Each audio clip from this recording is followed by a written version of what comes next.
ये श्री गुरु महाराज जी के पावन वचन है कि मंजूरे नजर उसे न समझो जो अपनी महिमा स्वयं करता है, बल्कि उसे समझो जिसकी महिमा सदगुरु करे। सदगुरु को ध्याने वाला धनियों में धनी और विद्वानों में विद्वान है, क्योंकि कई धनी और विद्वान उनके द्वार के दास हैं। सदगुरु की महिमा गाने वालों से प्रेम करो, न कि जो तुम्हारी बड़ाई करे उनसे करो, क्योंकि महिमा योग्य तो केवल एक सदगुरु ही है। जैसे एक म्यान में दो तलवारें नहीं समा सकती, वैसे ही एक दिल में दो उल्फतें। गुरु को वीडियो लाइक कर दो, सब्सक्राइब कर दो प्लीज़। मैं बहुत मेहनत से वीडियो बनाता हूँ, देख सकते हो आप। वीडियो लाइक कर दो, सब्सक्राइब कर दो प्लीज़। नहीं आ सकती। यदि जीव की आसक्ति संसार में अधिक है तो ये कुदरती बात है कि उसका झुकाव सदगुरु की ओर कम होगा। परिणाम यह हुआ कि वह सदगुरु के प्रेम से वंचित रह गया, और संसार का प्रेम भी जो स्थायी न होने से उसके हाथों से निकल गया। अपनी ही गलती से इंसान दोनों से वंचित हो गया। सदगुरु के द्वार से सबके लिए भला मांगो और यही प्रार्थना करो कि सुमति दो, और ऐसी आंखें प्रदान करो कि वे तुम्हें पहचान सके। मालिक घट घट में व्यापक हैं, उनसे प्रीति करो। जहाँ उनकी ज्योति प्रकट हो वहाँ घनिष्ठ प्रेम होना चाहिए। सदगुरु से विमुख होकर जो केवल सांसारिक भोगों में ही मग्न रहा, तो वह यम के दंड से कैसे बच सकेगा। इतिहास साक्षी है कि हर युग में महापुरुषों का संसारियों ने विरोध ही किया है, क्योंकि वे जीवों को मोह माया के दलदल से छुड़ाते हैं और संसारी लोग इसे सहन नहीं कर पाते। लेकिन धन्य है वे महापुरुष जो कि प्रत्येक दुख और कष्ट को शांति और संतोष से सहन कर लेते हैं। भक्ति का मार्ग जितना अधिक और सूक्ष्म एवं ऊंचाई पर है, उतना ही अधिक गिरने का भय होता है। इसलिए प्रतिपल सावधान रहो और दृढ़ विश्वास और अदम्य उत्साह से अपने लक्ष्य की ओर अग्रसर हो। यदि तुम में कृतज्ञता है तो तुम्हें ये मानना ही पड़ेगा कि सब कार्य मेरी शक्ति के बाहर थे जो हो गए। यदि करता धरता तुम मालिक को समझोगे तो मालिक तुम्हारे हृदय में निवास करेंगे, और प्रकृति की सर्व शक्तियाँ तुम्हारी आज्ञा मानने के लिए हाथ जोड़कर सदैव तत्पर रहेंगी। यदि सदगुरु के वचनों का विश्वास रूपी शस्त्र तुम्हारे साथ है तो मन तुम्हारा कुछ भी नहीं बिगाड़ सकता। दुखों को समूल नष्ट करना चाहते हो तो उन्हें संतोष पूर्वक सहन किए जाओ। संभल जाओ, मन रूपी शत्रु को मित्र समझकर उससे एक रूप न हो जाओ। यदि सच्चे मित्र सदगुरु की सम्मति प्रिय नहीं लगती तो धोखा खाओगे। मायावी वस्तुओं की प्रीति हृदय से निकालोगे तो मालिक का निवास होगा। जब मालिक निवास कर लेंगे तो संसारिक वस्तुएं तुम्हारे पीछे पीछे फिरेंगी। पर उपदेश कुशल बहुतेरे। दूसरों को उपदेश करना तो बड़ा आसान होता है, किंतु यदि उन पर स्वयं का आचरण नहीं है तो उसका कुछ भी प्रभाव नहीं होगा। सदगुरु के वचन से पूरा पूरा लाभ श्रद्धालु या प्रेमी ही ग्रहण कर सकते हैं, न कि संसारी या श्रद्धालु और चतुर कर सकते हैं। देवी देवताओं की पूजा से संसारी पदार्थ प्राप्त होते हैं, तो भी लोग उनकी कितनी पूजा करते हैं। परंतु सदगुरु जो नित्य स्थायी भक्ति और सच्चा सुख प्रदान करते हैं, उनके पुजारी बहुत ही कम होते हैं। अब ये कुदरती बात है कि लालों के ग्राहक बहुत कम और कौड़ियों के अधिक होते हैं। उदर पूर्ति के लिए कई कई वर्ष बाहर लगा आते हैं, परंतु आत्मिक उन्नति के लिए कुछ कोसों पर और कुछ दिनों के लिए जाना भी कठिन लगता है। सदगुरु हम पर दुगुनी कृपा करते हैं। एक तो भक्ति में सहायता देते हैं और दूसरा माया में फंसने से बचाते हैं। यदि तुमसे कोई अच्छा कार्य हो जाए तो अहंकार मत करो, परंतु अपनी कमियों को दूर करने का प्रयत्न करो। मालिक के द्वार से लेखा नहीं मांगो, परंतु कृपा मांगते रहो और अभिमान त्याग कर डरते रहो। जो दातार तुम्हें एक पल नहीं बुलाते, तुम भी उन्हें सदैव ध्याते रहो।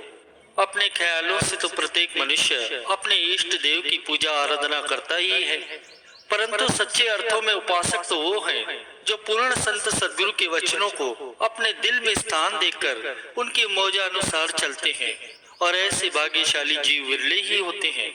गुरु दरबार में जो सच्ची भावना से नहीं चलता और चतुराई से आगे बढ़ने का प्रयत्न करता है, उसे सफलता कदापि प्राप्त नहीं होती। सब दुखों की औषधि एकमात्र सदगुरु के शब्द हैं।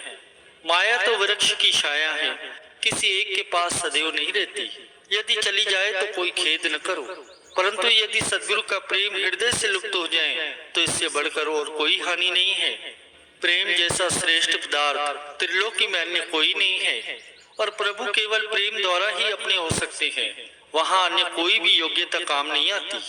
प्रेमी की सुरती आठों याम प्रियतम से लगी रहती है। वह विलग रहते हुए भी उनसे संगठित है।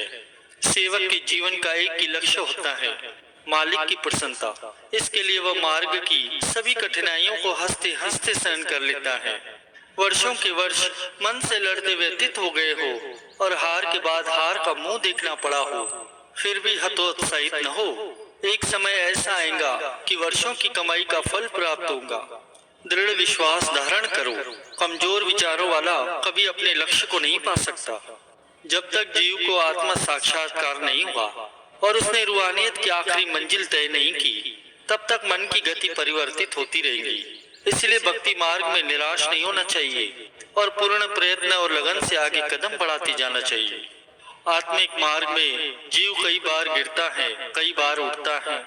घबराओ नहीं, क्योंकि यह परीक्षा का समय है। यदि इस समय अटल विश्वास से दृढ़ रहोगे तो अवश्य ही सफल होंगे। मन किसी की दास्ता में रहना नहीं चाहता और जीव को भक्ति मार्ग से विचलित करने के साधन खोजता ही रहता है। इसलिए मन का परामर्श न मानकर गुरुमति को धारण करो। मन शत्रु किसी को शांत नहीं रहने देता।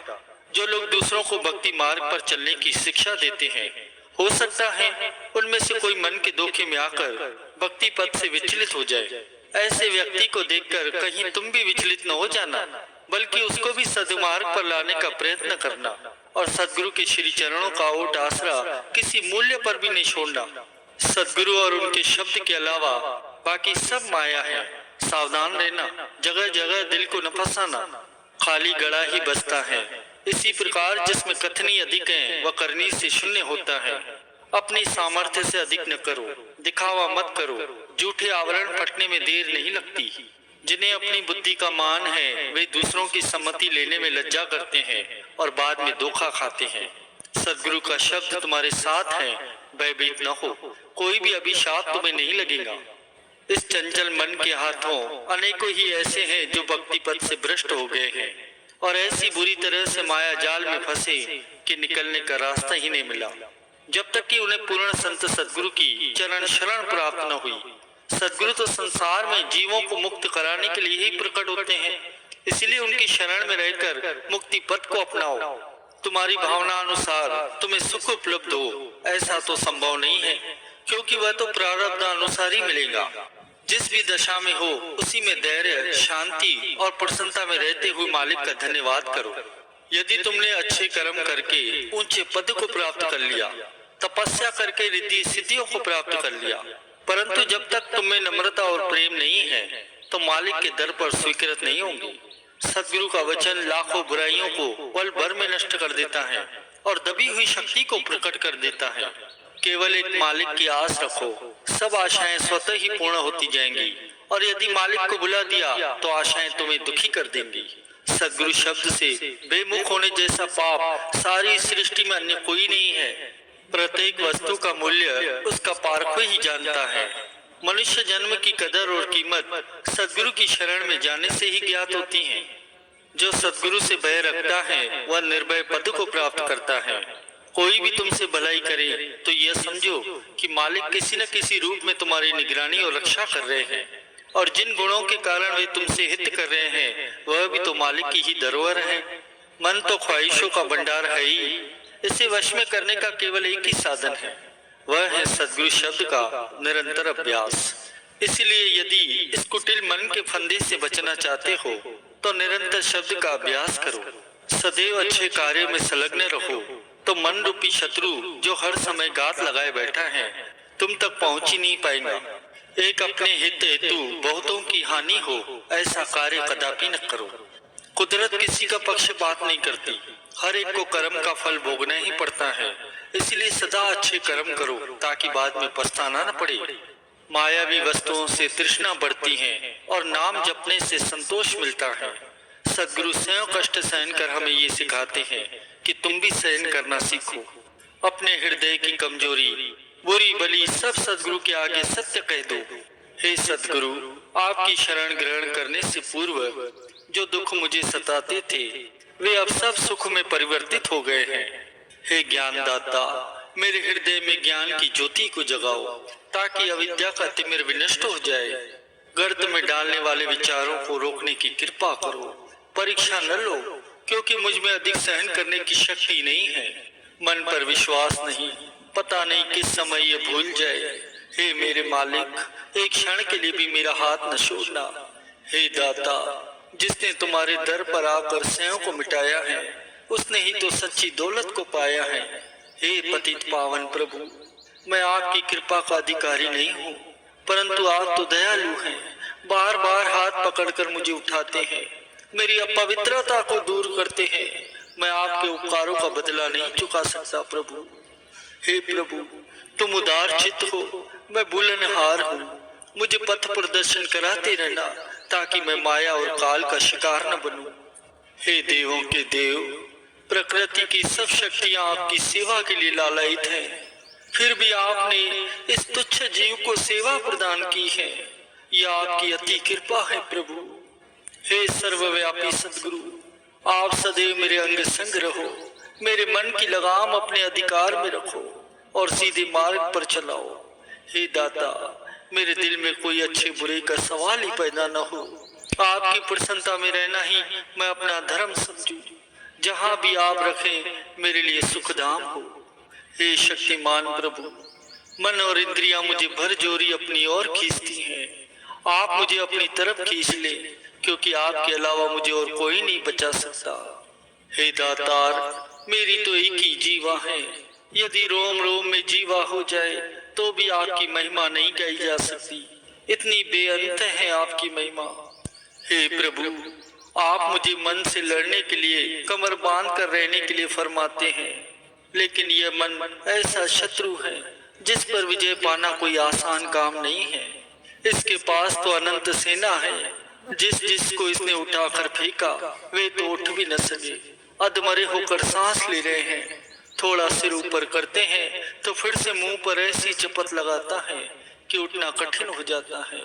ऐसी दशा को देखकर मैं आपसे भीख मांगता हूँ कि मुझ पर सदैव प्रतिपल आपकी कृपा का हाथ रहेगा, तभी मैं इस मन शत्रु से बच सकूंगा। हे मेरे मालिक, मुझ पर दया करो। मैं अपने सुखों और विचारों को एक ओर रखकर आपके प्रेमियों को सुख दूं। इस मार्ग में मैं बिल्कुल ही कमजोर हूँ। दिन में कई बार गिरता हूँ। आप ही इस निर्बल के बल हैं। मुझे आप पर ही भरोसा है कि मुझ पर निजी दया करके समय समय पर सजग कर मुझसे वही कर्म करवाओगे जो आपको प्रिय लगते हैं। ऐसी वाणी बोलूं जो आपको प्रिय लगे। हे करुणा के सागर सतगुरु, मैं आपकी बड़ाई किन शब्दों में लिखूं। आप असीम दयालु हैं और उन पर भी कृपा करते हैं जो आपकी महिमा को भूले हुए हैं। हे मेरे सतगुरु, मैं आपके चरणों में नम्रता से प्रार्थना करता हूँ कि मुझे अपना सच्चा सेवक बनाओ, क्योंकि मैंने सुना है, देखा है, पढ़ा है कि आपको सेवक सर्वाधिक प्रिय होते हैं। आप सांसारिक पदार्थ, सम्मान और पदवी तो पापियों को भी देते हैं, परंतु अपने चरण कमलों की भक्ति, प्रेम और विश्वास रूपी अमूल्य रत्न अपने सेवकों के लिए गुप्त रखते हैं। ये कृपा प्राप्त कर सेवक अमृत पी पी कर सदा तृप्त होते हैं। हे कृपालु प्रभु, मैंने जब से आपकी चरण शरण ग्रहण की है और आपके श्री चरणों में सब कुछ अर्पित किया है, तब से मैं इतना सुखी हो गया हूँ कि न मुझे खाने की चिंता है, न रहने की फिक्र है और ना ही किसी और प्रकार की चिंता है। परिणाम ये है कि मेरा मन हर समय प्रफुल्लित रहता है। यह सब आपकी ही कृपा का फल है। इस दास की ये प्रार्थना है कि आपकी यह कृपा सदैव मुझ पर बनी रहे। हे दयालु, आप मुझे भक्ति में योग्य बनाने के लिए अनेकों ही रचनाएं रचाते हैं। पहले वे रचनाएं मुझे चाहे अच्छी न लगे, परंतु उससे जो आत्मिक लाभ प्राप्त होता है उसे देखकर मैं आपका आभारी बने बिना रह नहीं सकता। यदि आप इस प्रकार से मेरी निगरानी न करें तो वर्षों के वर्ष बीत जाए तो भी मैं एक पग भी आगे न बढ़ा सकूं।